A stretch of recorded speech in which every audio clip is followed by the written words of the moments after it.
Okay, folks, it's your buddy Mike Messier. Just saw Horizon, An American Saga Part 1, Kevin Costner. I think you should go see this movie. I saw it. I enjoyed it. 3 hours and 1 minute. Wow. Couldn't get it down to 3 hours, Kevin. But, yeah, very good, epic. I'm not sure if we got 2 parts to this, 3 parts, but I'm looking forward to whenever the next part comes out. I did not catch when part 2 will be here, but I'll be there to see it. One minor complaint because of this Inside Out 2 crap movie, this child's movie, and what's the other big movie that's hogging up the big screens? A Quiet Day Part 1, they're hogging up all the IMAX screens, all the Dolby Digital. Well, if any film deserves to be on those bigger, nicer screens, it's this one, but it's not because it's edged out. So I saw the movie on a nice enough theater screen, but I do feel like if I had enjoyed it on Dolby Digital or IMAX, I would have liked it even more. The beautiful landscapes, all the action, the wild, wild west. Yeah, so should you go see this movie? Should you go not? I say go see it. Now, watching this film, I was thinking, when was this? I don't know if they gave an actual date or not. I was thinking it was like 1880s. Like 15 years or so after the Civil War. And then at some point in this film, some of the supporting characters are called to duty for the Union Army, okay, for the Civil War. So I guess that answers that question. So when did the Civil War start? Was it 1860 or 1861? Something like that. So now we know our time spot. I'm going to choke all goddamn night. So then it's like, what is Horizon? What is that? Well, if I got this straight, if I learned properly, there was this city in the Old West, which was basically sold, like property was being sold as if it was, the great gold mining. Go there and get rich and find your gold and settle and all that stuff. But the salesman didn't bother to mention, oh, by the way, there's these indigenous people, these Apache Native Americans or Indians, as the people said back then, that might kill you for coming into their property, their land with the buffalo and all. No buffaloes in this movie. I could have used a good buffalo scene. But basically, this is America, folks. Like the swindle, the con job. Oh, yeah, here's Horizon, this wonderful city just waiting for you fine folks to go out there. But we're not going to mention that these, Apaches might kill you. Now, early in the film, this is a very epic, it's almost, I don't watch Game of Thrones, Tits and Dragons, as I called it. But I know that there's multi-families and multi-tribes or whatever the fucks, all that horse shit. So in this, there are multiple stories going on at once that at times overlap, but I think in part 2, they'll really start to congeal. So we're kind of bouncing around from story to story with some stuff going on. And then, you just have to start somewhere. So we start with this scene, and I don't know if the question was answered, but this woman is taking this child back, which I don't know if it's her child or she's shooting and killing this guy. And then later on, it'll be revealed that he has this weird brother family, all these, hard-ass redneck fucks who are the brothers that are going to seek revenge. And I don't know if that boy is the child that she had with him or whatever the fuck. So she'll go off, and I guess she was a lady of the evening of sorts, and she'll find some simp to become her husband, and the brothers will come back. So that's one storyline. Then we have our buddy there, Kevin Costner, who's kind of just doing his thing. And this, young lady of the evening is trying to give him a good deal on a little company for the night. And unfortunately, she's also got a day job as a babysitter for the other young woman of the night who had killed that guy's 2-year-old child. And so basically the brothers come back, and long story short, the parents of this little child get killed, and then the whore, the remaining lady of the night, shall I say, politically correct, she basically gets the offer from Kevin Costner, hey, look, I just killed this asshole to defend you, because I was just gonna fuck you, you know, as the prostitute that you are. But now these people, whoever were with this asshole, are gonna come and kill me. So if you want to hop on a horse and let's go.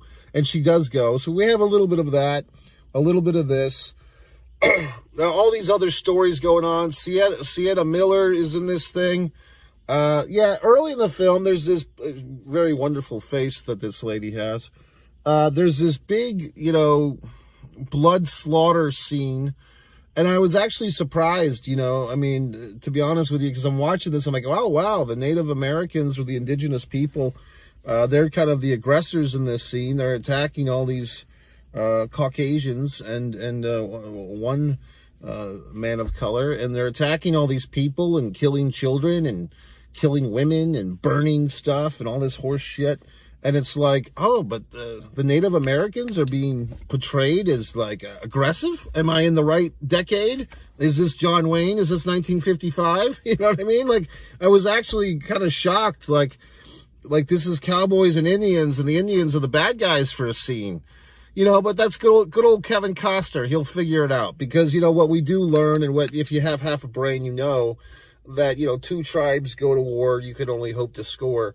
I mean, it's just, you know, nobody's the good guy. Nobody's the bad guy. The indigenous people are trying to protect their land. They have all these pale faces coming in with their sticks to measure stuff, and they see them as the aggressor. And these white people, or these settlers, or whatever the fucks, they just think they're going to the promised land to find their way in the world, and they're not expecting to get a bow and arrow through their fucking chest. So, I mean, I'm watching this, you know, conflict from, you know, whatever the fuck 200 years ago, and, you know, call me an asshole, but I can't help to think about our world problems overseas, not here in the United States, but people are fighting religious wars, conflicts, land, territories, all these horrible things. People are dying brutally. And do we learn from these errors of humanity? Do we learn? No. We just repeat them. You know, the players change, but the stories remain the same. People will find a reason to kill each other, or whether it's religious disagreements or differences, or the promise of some eternal gift if you kill these other people, or land, or women, or whatever the fuck people are fighting over. They always find a reason to fight. You know what I mean? So it's just, we are our own worst enemy as a human species. We'll always find a way to kill each other and do horrible things to each other. And the Wild Wild West really was the Wild Wild West. But how much has fucking changed? Now we can just Twitter fuck about it. Now we can just Instagram about it. Now we can just see it on CNN or Fox News or whatever the fuck. But the human urge to self-destruct, to kill thy fellow man, remains strong. So it's horrible and it's god-awful, but yet somehow it makes a good movie, because, you know, we're far enough removed from it now. But, I mean, I'm watching this movie and I'm thinking, man, this, you know, era, you know, 1880s, it's like, it's almost like 1 foot in the Neanderthal world of like how these people did things, you know, with the violence and the shooting and the horse shit. And, but then, like, the most advanced thing, like, the thing that they had then, that it's not quite as advanced as it is now, is the guns. Quite honestly, like, they had some pretty goddamn good guns back then. Granted, they weren't semi-automatics where you could fucking wipe out a whole bunch of people or whatever the fuck. But I mean, still, the guns that they had, the shotguns, the pistols, or whatever the fucks, they were pretty goddamn impressive. And I just thought that, like, you know, of all the things like that we have that they don't, the good old TV, this phone that I'm using, all these technologies that have come, I guess, you know, starting in the 1920s, Edison and all his colleagues and all the people that he stole ideas from, you know what I mean? But back then, they did have some photographs, because we saw a couple of photographs in this thing, but really their guns were fairly fucking impressive, to tell you the truth, you know what I mean? So, and as far as, like I said, a non-semiotic weapon, I mean, their fucking guns were powerful. And the bow and arrow, of course, powerful. So, yeah, and then the prophecy, like the fucking Native American, I mean, I don't know what to say. Indigenous people, Native American, what do you want me to say here? But the guy is having a dream about his son and all this horse shit. I mean, it's very exciting. Was that, I was trying to stick around for the end credits, but the fiddle fucker who was cleaning the auditorium was trying to get in there. It looked like this young lady actress, very pretty. I thought was she Katie Holmes? Like a grown-up Katie Holmes, who we haven't seen in a while. I don't know if the Scientologist got a hold of her or whatever the fuck happened to Katie Holmes' career. But this woman played like the wife of this kind of self-indulgent yuppie couple who's going out to the wild, wild west. And the fucking husband considers himself an artiste for the newspapers. And he doesn't want to do the grunt work. And his wife is like this hootie tootie who's like, taking all the fucking drinking water to bathe outdoors nude. And then these weirdos are watching her bathe and, putting the husband in a tough spot because she thinks he's got to be this tough guy to defend her. Meanwhile, she's looking for trouble at every turn. And, I thought they'd be dead by the end of this fucking movie, like the end of part 1. I thought that couple, like, would be dead or something horrible would happen to them, and not yet, but we'll see the next one. So at the end of the movie, we kind of get, like, I assumed it was like a flash forwarding because we don't really have an ending to this. It was advertised as part 1. So we have what appeared to be a flash forward montage of exciting scenes from part 2. And like I said, I don't know if part 2 is the finality. Maybe that comes out for Christmas, who knows? Or maybe the end of summer, I don't know. But it looked very good to me. Part 2 looked like all the montages we see. Do I have any other thoughts on this thing? I mean, that early shootout scene with the indigenous folks, the Apaches, I guess, attacking, because that's the thing, like, I assume they were the Apaches, but I don't know for sure because there was other, Native American tribes, I guess, and I don't know if whoever the fuck knows, but it's just bloody and gory. But I mean, like I said, it's they're in their mind, they're defending their right to live. So I mean, who's to say what's what? You know what I mean? But yeah, I mean, you see all this stuff like the father and son, and the son wants to fight and stand by his father, and the two women, the mother and daughter, who I didn't recognize, Sienna Miller. Nice to see her on Curb Your Enthusiasm recently. But she, very, like I said, attractive woman, face, wonderful face. And isn't she like Australian or British or one of those things? But she was in this, and she and the daughter are like hiding underneath the ground and like breathing through a fucking rifle and shit. So it's just amazing. And, to be honest with you, women at the time, as portrayed, I think, with a delicate touch in this film. I mean, Sienna Miller's character, whatever the name was, she loses her husband early in the movie, loses her husband, loses her son. And then basically, I would say she kind of, propositions herself as a war bride to the army leader guy because, she's got a daughter to raise and she has no husband, and how's she going to put food in her daughter's mouth? And this army has kind of like, rescued her. So now she's going to marry herself off. So she kind of makes a play for the military man. Good for her. Because to be quite, brutally sad and honest, I mean, women couldn't run a Revlon corporation back then, or they couldn't be an Instagram model, or they couldn't be a librarian, or whatever the fuck. They couldn't do all these wonderful things they couldn't be vice president of the United States of America like women can now. They didn't have their liberation. They couldn't vote. So, I mean, the women, at the time kind of had to do what they had to do. So for this lady, I mean, she's a widow now. And she's got a daughter to raise, and she's still highly attractive, obviously, because it's Sienna Miller playing the part. So she has to essentially make herself beautiful for this military guy, and of course she does. And then you'd probably expect that her young daughter, who's probably 13, 14 years old, she's kind of, this becomes like the camp kid, but even her character seems very fond of one of these soldiers, gives him a little patch of her blanket or whatever the fuck, and then is encouraged to give a little patch of the blanket to all the soldiers to come back, like tie a yellow ribbon. So, I mean, in reality, she would probably be married off to one of those soldiers if he were to return, because that's how things were back then, okay? Things were just different. People didn't live very long. I mean, they lived to 40 or 50, and you might get malaria, or you might get some whatever the fuck disease. So, I mean, just things were different. So I don't know. I liked the movie a lot. I enjoyed it. I mean, this is, felt like 1994, Kevin Costner.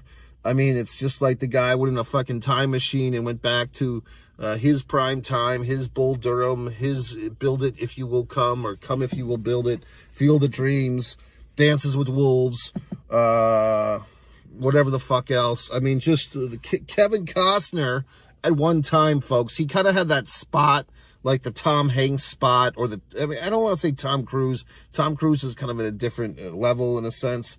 But there was like a spot where you had like maybe Tom Hanks or even a Billy Crystal or Kevin Costner, where like it's like this guy can do no wrong. You know what I mean? And at one time, Kevin Costner was that guy. And now, to be honest with you, as famous and popular as he is, I wouldn't say that The Rock, Dwayne Johnson, has ever done that. I mean, because maybe for a little while, but I mean, Black Adam was a big flop, and he's had other flops. But there has been times when, like, one particular person, I guess you could even say John Travolta in the late 90s kind of had a couple of years like that, where, like, one particular actor is, like, the go-to machine of money. And, at one time, and critical acclaim as well. So I think Kevin Costner and Tom Hanks, the Billy Crystal didn't really do that. He wasn't like a Oscar-winning guy, but he was more like an Oscar host type of guy. But he had like his When Harry Met Sally and his whatever the fuck, his City Slickers. But with Kevin Costner, god damn it. I never saw The Postman, whatever the fuck, El Postino, never saw that one.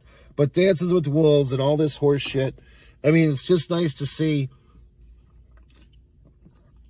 Kevin Costner have a wonderful, return to the epic. And also, our buddy there, Luke Wilson, not Owen Wilson, but Luke Wilson, who we kind of forget about. I was in Los Angeles many years ago with a friend of mine, and we were walking around some part of LA, and I looked over, I said, hey, that looks like Luke Wilson, but he's drunk. And my friend was very upset because she said, if you spot a celebrity, you don't say anything. Well, what the fuck? I mean, I wasn't expecting to walk by Luke Wilson, whether he was drunk or not, but it did look like Luke Wilson. And the individual did look a little drunk, but who the fuck knows? And maybe just some guy who looked like him. Who the fuck cares? But I thought that this movie, and also one of my LA memories, I thought I saw Halle Berry walking a dog in Los Angeles once, so who knows? But a very exciting movie, very good entertainment. If you do go to this thing, I would say try to get into the theater. Don't watch it on streaming. Don't be that asshole that says, oh, I'll just wait a couple of weeks to watch it on streaming. Don't be that piece of shit. Go to the fucking theater. Get yourself one of these goddamn subscriptions. I'm always telling you about AMC, Cinemark, Regal. Have all these wonderful monthly subscriptions. I tell assholes this all the time, and yet they still pay full price, and they still complain about the price, even though I tell them this every fucking goddamn time. In the meanwhile, for any of you fucks that may have noticed, your buddy Mikey Messier is officially kicked off of Facebook. They flagged me or whatever the fuck for sharing copyrighted material. But the reality is, I mean, there's so many assholes on Facebook that are sharing all types of treacherous things.